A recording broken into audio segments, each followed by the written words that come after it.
얼마 전에 있었던 세계 육상 경기 중에 계주 400m 계주 우리를 가장 긴장하게 하는 것이 육상 단거리입니다만 그 중에서도 또 이 400m 계주는 더 긴장하게 합니다. 아나운서 멘트는 과연 우사인 볼트라고 하는 사람이 새로운 역사를 쓸 것인가 하는 것에 관심을 두었었습니다. 그래서 세계인들이 굉장히 집중해서 저 게임을 보았습니다. 특별히 우사인 볼트라고 하는 사람이 은퇴 경기를 하는 경기였고요. 또 만약 우사인 볼트가 저기서 메달을 따게 되면 메달의 신기록을 달성하는 그런 순간이었기 때문에 멘트에 나와 있는 대로 과연 새로운 역사를 과연 우사인 볼트가 쓸 것인가, 자마이카 선수입니다마는 관심이 집중돼 있었던 경기가 바로 저 경기입니다. 근데 유종의 미를 거두지 못했어요.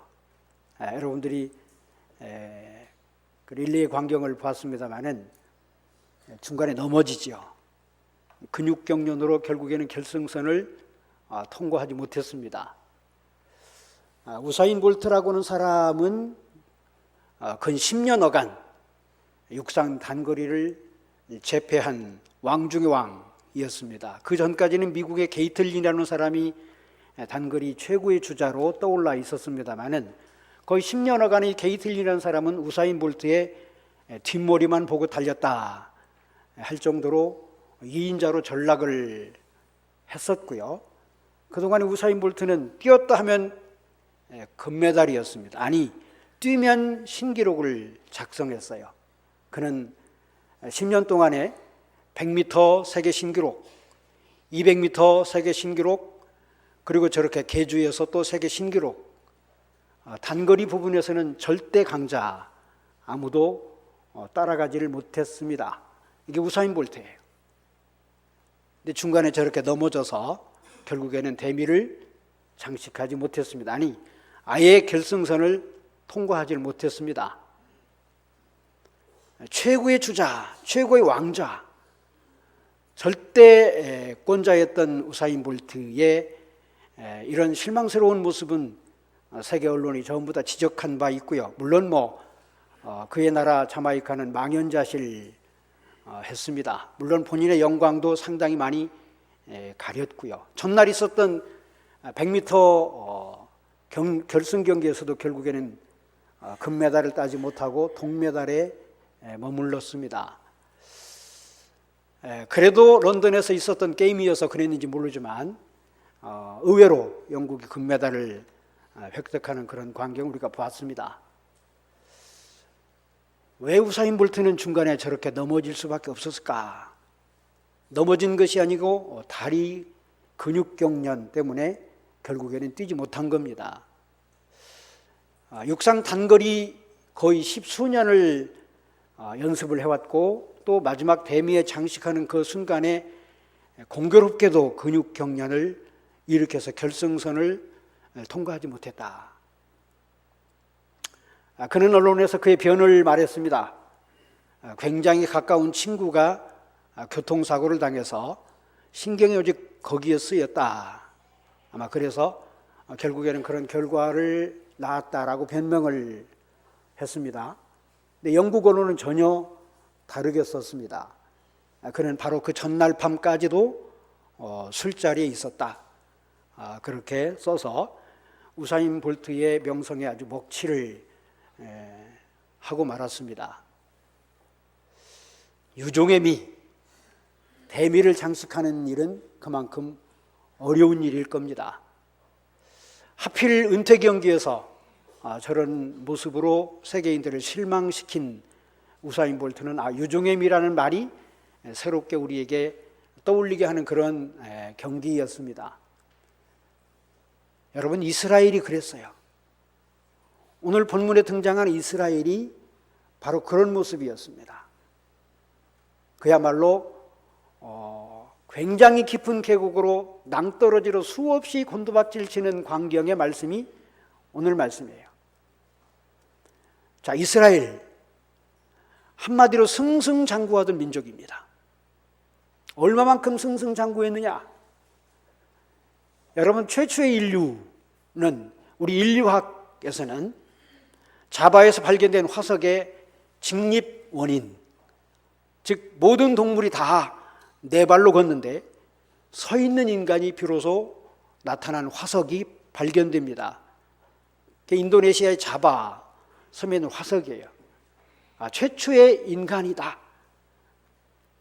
역사는 그렇게 쓰고 있습니다. 북경 원인, 양쯔강 나일강의 문명의 터전에서 일찍이 인간이 출현했다. 인류사는 또 그렇게 쓰고 있습니다. 때로는 크로마뇽인, 때로는 네안데르탈인, 유럽 또 아프리카 이런 데에서도 인간의 근원이 발견됐다. 역사는 그렇게 가르치고 있습니다. 근데 이스라엘 사람들은 다릅니다. 태초의 인간은 아담이고, 아담은 곧 본인 자신들의 육신의 아버지, 조상이다. 자바 원인도 아니고, 북경 원인도 아니고, 네안데르탈인도 아니고, 크로마뇽인도 아니고, 최초의 인간은 하나님이 직접 만드신 아담이었다. 최초의 인간입니다. 그리고 그는 바로 우리의 조상이다. 이게 유태인들의 고백입니다. 자, 우리 신앙을 가지고 있는 우리 모두도 그렇게 고백합니다. 그러나 민족적으로 따지면 유태인들은 굉장한 자긍심을 가지고 그 성경을 썼습니다. 인류의 최초의 사람은 하나님이 창조하셨고 바로 그는 우리의 바로 직접적인 혈통의 조상이다. 승승장구한 유태인들의 고백입니다. 뿐만 아니라 그는 어디에 살았느냐? 에덴 동산에 살았어요. 유토피아, 누구도 접근할 수 없는 그런 환경 속에서 하나님의 엄청난 축복과 은혜를 받고 살았다.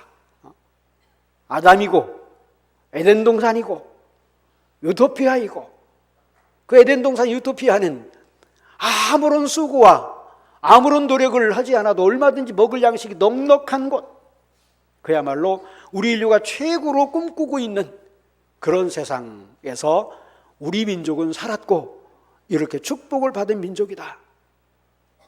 특별한 민족이고 특별한 사람들이고, 그래서 그들은 여러 번 그렇게 강조했습니다.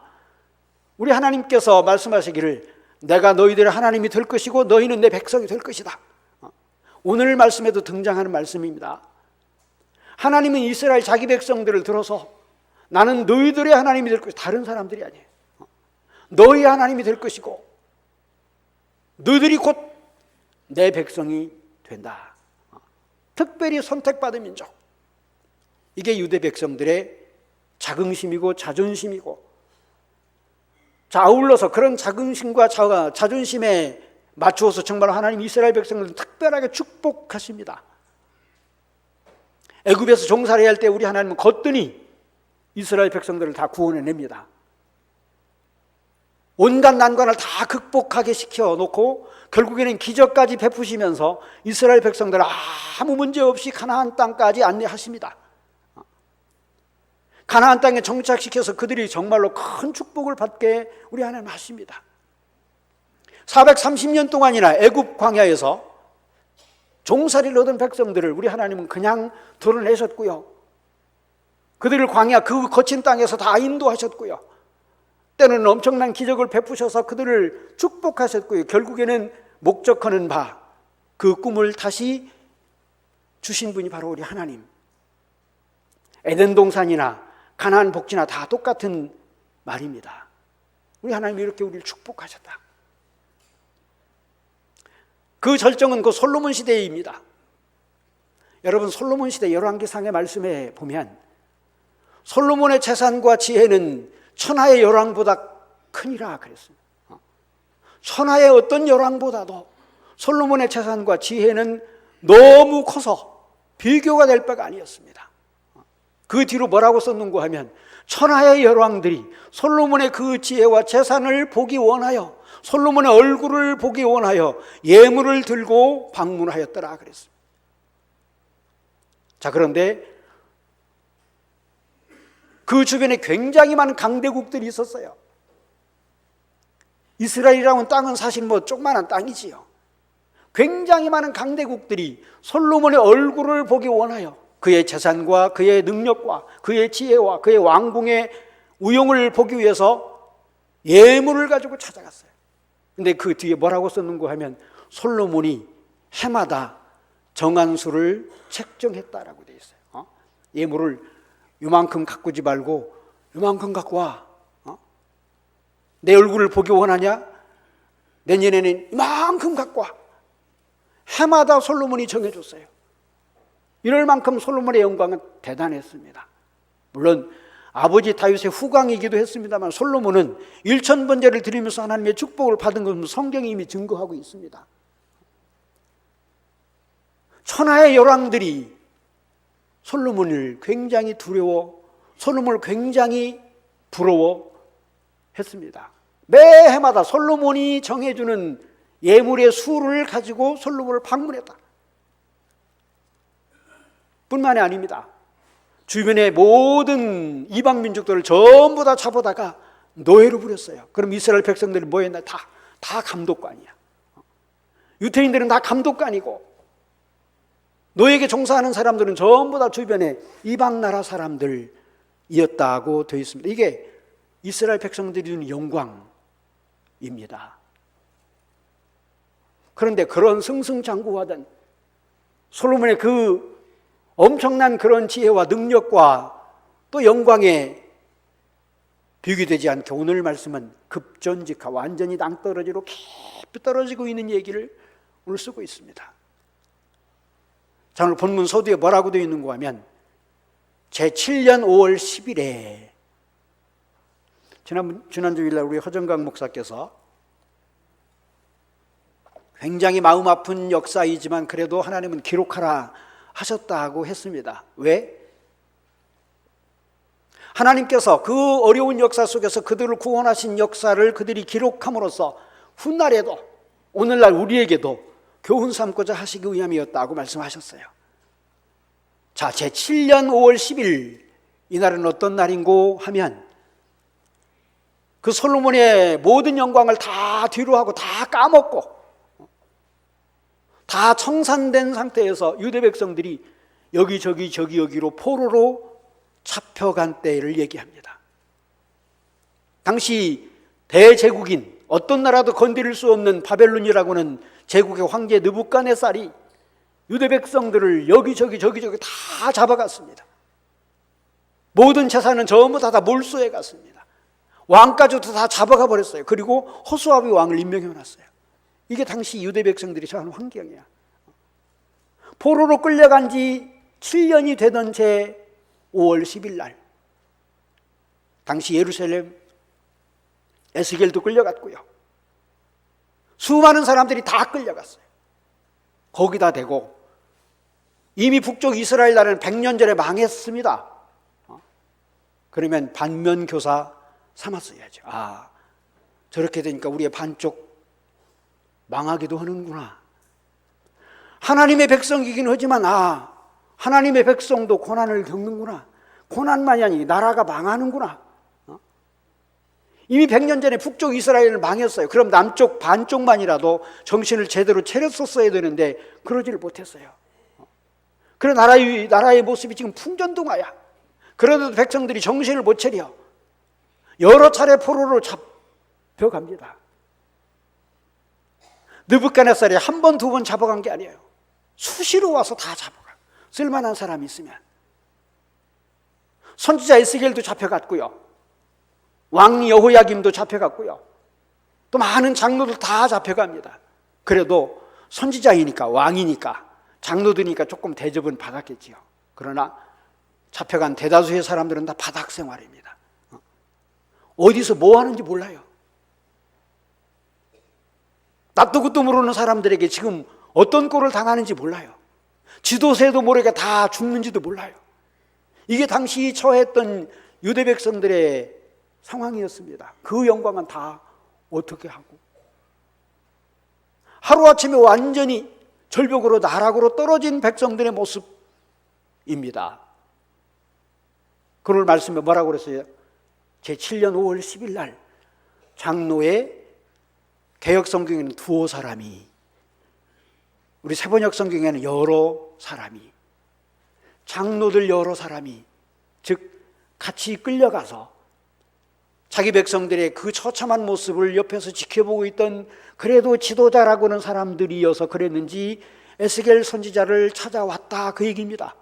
내 앞에 앉으니 내게 묻더라. 뭘 물었어요? 우리 미래가 어찌게 되겠느냐? 너무 답답했겠죠. 왕도 잡혀왔으니, 수많은 백성들이 다 저런 모습으로 종살이를 하고 있으니, 아니 우리의 내일은 과연 있는 거냐? 바벨론이라는 나라는 언제 망하는 거냐? 우리 하나님 그래도 알 거 아니냐? 한번 좀 알아주시오, 물어봐 주시오. 이게 에스겔 선지자에게 찾아온 장로들의 물음입니다. 당신은 하나님께 더 가까이 있으니까 하나님은 하실 거 아니냐? 아니 적반하장도 유분수지요. 그런 징계를 하나님이 내리셨는데 그것을 깨닫지는 못하고 왜 그런 징계를 받았는지에 대해서는 하나도 생각하지 않고 내일 집에 갈 건가? 모레 집에 갈 건가? 이런 생각을 하고 있는 이스라엘 백성들이 지금 한심하지 않습니까? 자, 그래서 우리 하나님이 너무 답답하시니까 네가 국문해봐 하는 말씀입니다, 이게. 근데 우리 하나님 뭐라고 하셨습니까? 여기 말씀에 보면 문장 분석을 해보면 우리 하나님이 과거 완료형으로 대답하십니다. 너무 답답해서 장로들이 찾아오니까, 에스겔 선지자에게 기도를 부탁하니까, 또 왕이 어떻게 될 것인지, 이 민족의 미래가 어떻게 될 것인지 한번 기도해라고 부탁을 하니까 우리 하나님께서 에스겔 선지자에게 말씀하시기를, 내가 과거에는 그랬었지. 과거 완료형으로 대답하십니다. 과거에는 내가 내 백성, 유대 백성을 내 백성으로 삼았었지. 과거에는 내가 그들의 하나님이었었지. 이 말의 의미는 지금은 아니야, 이런 뜻입니다. 내가 촛대 옮겨놨어, 이런 뜻이에요. 과거 완료형이라는 말은 그때 끝났어. 지금은 어림도 없는 얘기 하지 마. 에스겔 선지자에게, 장로들에게 허락하고 하시는 하나님의 말씀이 그랬습니다. 그래, 내 백성이었으니까 내가 그때는 그랬어. 나 굉장히 후회한다, 이런 의미예요. 그 말은 안 써있지만 과거 완료형이라는 말은 바로 그런 뜻입니다. 여러분, 오랜 과거에요, 이스라엘이 한번 이런 적이 있습니다. 아직 사무엘이 예언 활동을 하기 전이에요. 유대의 예언자 시대에 개막을 한 사람은 사무엘입니다. 여러분 혹시 그림에서 봤는지 모르겠습니다만, 이렇게 어린 소년이 두 손 모으고 기도하는 그런 그림 보신 적이 있지요. 이게 사무엘입니다. 이스라엘의 예언자 시대의 개척자예요. 자, 그 사무엘이 아직 태어나서 막 어렸을 때, 당시 유대 백성들의 종교적인 지도자는 엘리라고 하는 제사장이에요. 그리고 그 아들 홈리와 비누하스가 후계자들입니다. 자, 그때 당시 제사장들은 오늘날 목사나 똑같아요. 백성들이 하나님 앞에 예배를 드리려 하면 백성들을 대신 하나님 앞에 중보기도를 해주고 예배를 받으면서 우리 하나님 앞에 영광을 돌려드리고, 그리고 찬양을 통해 이스라엘 백성들의 신앙을 북돋아주고 말씀을 선포하면서 백성들이 잘못된 길로 가지 않게 하기 위해서, 또 예물을 가져오면 백성들과 모두 다 함께 나누어 먹으면서 이스라엘 백성들이 그야말로 네 것 내 것 가리지 않고 모두가 다 배부르게 해야 되는 사람이 제사장 직분입니다. 자, 그런데 홈리와 비누하스는요, 백성들이 예물을 가지고 하나님 앞에 나오지, 좋은 것은 호주머니에다 먼저 집어넣어 버렸어요. 좋은 것, 많은 것은 다 집어넣어 버립니다. 여러분, 군대 가면 그러지요. 장교들이 좋은 것, 많은 것 다 가져가 버려요. 국물에 기름만 잔뜩 떠 있어. 비계만 둥둥 떠다녀요. 고기는 어디 갔는지 없어졌어요. 이게 당시 홈리와 비누아스라고 하는 제사장이 한 짓입니다. 자, 이런 이스라엘을 보고 이방 세력들이 욕심 안 낼 리가 없습니다. 블레셋이 쳐들어왔어요. 저거 한 줌밖에 안 되니까. 백성들의 마음도 다 흐트러졌고 당연히 블레셋이 이기지요.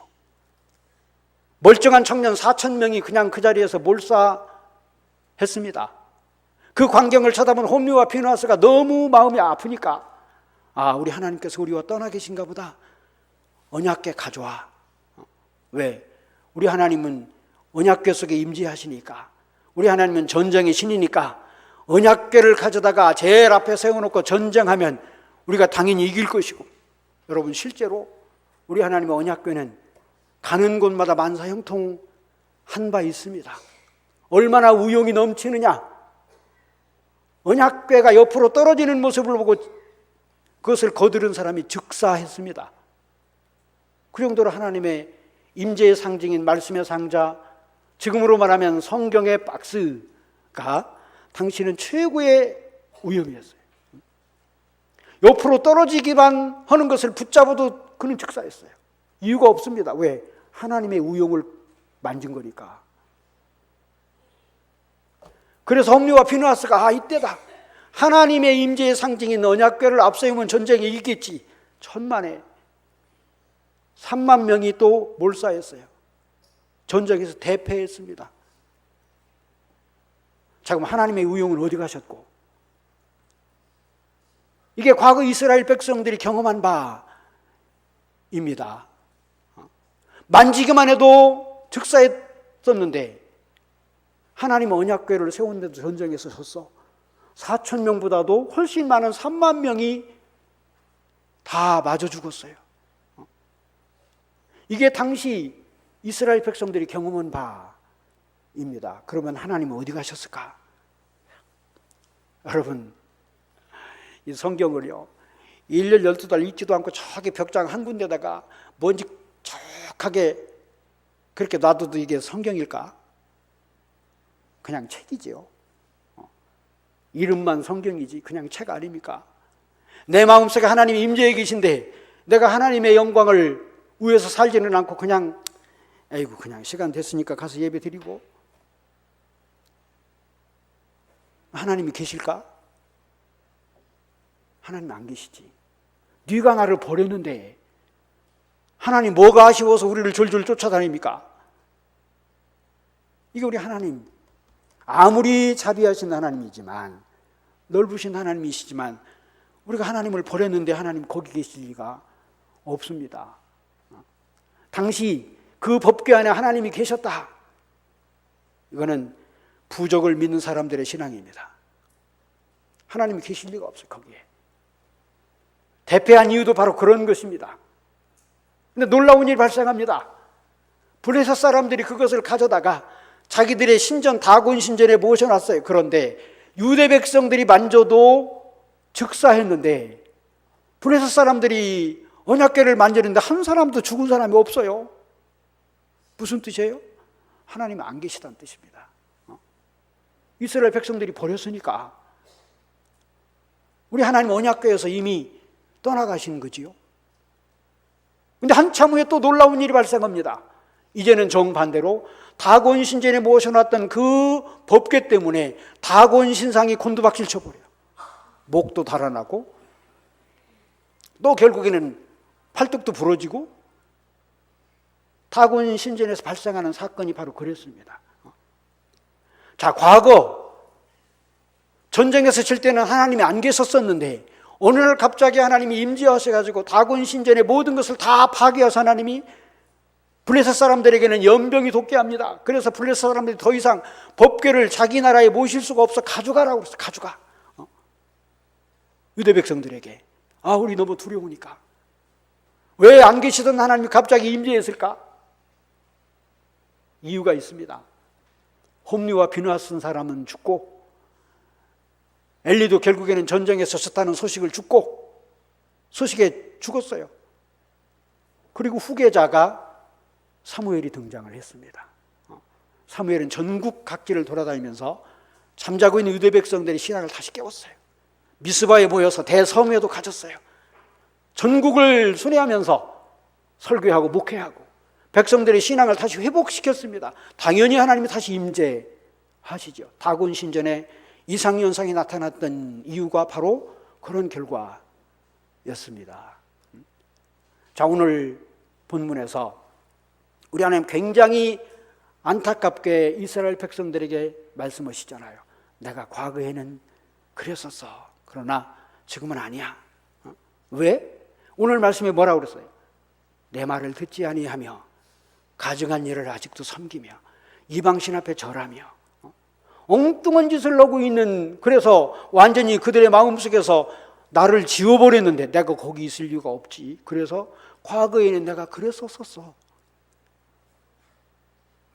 이게 오늘 하나님이 하시는 말씀입니다. 자, 그러면 조금 헷갈리죠. 나도 굉장한 신학을 가진 사람은 아닌데 하나님 과연 나와 동행하실까? 목사인 저도 가끔 헷갈려요. 내가 하나님 굉장히 열심히, 우리 교인 누구보다도 열심히 하나님을 찾고 말씀을 준행하고 그렇게 사나? 저도 의심스러운데 뭐 여러분들의 더 말할 것이 없지. 참, 내 마음속에 하나님이 안 계시면 어떠나? 이런 일말의 두려움은 뭐 저나 여러분이나 다 똑같아요. 근데 오늘 여기 말씀에 우리 하나님께서 하시는 말씀이 있어요. 에스겔 선지자가 굉장히 안타까우셨던 것 같아요. 얼마만큼 안타까우셨느냐? 잡혀가 있기는 하지만 잡혀가 있는 많은 대중 속에 그래도 기도하는 에스겔이 있었고, 그래도 에스겔을 찾아온 장로들이 있었고, 그래도 일말의 믿음의 여지를 가지고 있는 지도자들이 있음을 하나님께서 보시고 오늘 맨 마지막에 하시는 말씀이야. 접속사 중에 그러나 말씀하십니다. 그러나, 그렇지만 그래도 기도하는 네가 있으니, 그래도 기도하는 장로들이 있으니 내가 마음을 돌이키마. 이게 오늘 마지막 그러나 속에 담겨져 있는 하나님의 메시지입니다. 그래. 내가 과거에 내 백성을 가나안에 인도했었지. 과거에 내가 애굽 나라에서 이들을 인도해냈지. 기도하는 네가 있으니, 기도하는 장로들이 있으니 그래, 내가 다시 한번 힘 좀 써주마. 이게 오늘 그러나 속에 담겨져 있는 말씀의 의미입니다. 그래서 결국에는 이스라엘 백성들이 바벨론의 포로 생활을 한참 동안 한 이후에 다 정리시켜 주셨고, 다시 이스라엘 백성들을 가나안으로 다시 보내셨고요. 성전도 다시 재건케 했고요. 그래서 이스라엘 백성들이 신앙을 다시 회복하게 했고요. 이게 우리 하나님의 뜻입니다. 아주 내 마음속에 아주 일말의 신앙이 있으면 그걸 하나님 잊지 않으세요. 에스겔까지 거기다가 묻어두실 수가 없었어. 아니, 그들을 찾아온, 에스겔을 찾아온 장로님들까지 거기다 묻어둘 수가 없어. 아니, 기도하는 아주 극소수가 있을지라도 하나님은 그들의 기도를 들으세요. 그게 우리 하나님이십니다. 그래서 에스겔에게 희망의 메시지를 전하신 거예요. 그래도 장로들에게 용기 좀 줘라. 그러나 내가 다시 너희들을 이렇게 세우마. 오늘 이게 말씀 메시지의 끝입니다. 자, 우리 속에 조금만 신앙이 있어도 우리 하나님 바로 그러신 하나님이세요. 그래서 우리가 하나님은 노하기를 더디하시고 자비하시고 은혜로우시고 풍요로운 축복의 은총을 베푸시는 그런 하나님이라고 고백하는 거지요. 여러분, 만약에 뭐 배가 있다고 칩시다. 다 몰사해요. 뭐 남의 자식 죽는 거 말든지 우리는 그냥 뉴스로 들어요. 그러나 거기에 내 자식이 있다고 한다면 그냥 뉴스가 아니겠지. 우리 하나님 바로 그런 심정이야. 다 몰사시키는 건 아니야. 그래도 그 중에 기도하는 자식이 있어. 내가 그 때문에 내가 다시 한번 용 써주마.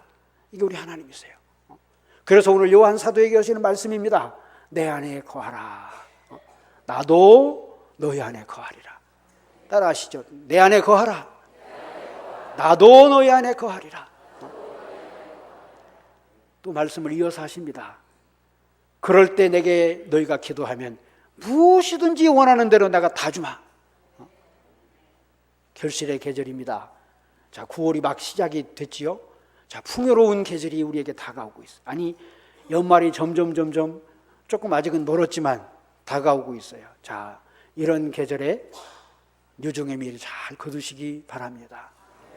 오늘 에스겔에게 주신 말씀은 금주 중에 우리가 묵상할 말씀이기도 합니다. 금주 중에 여러분들이 지금 성서 통독 중에 이 에스겔의 말씀 묵상합니다.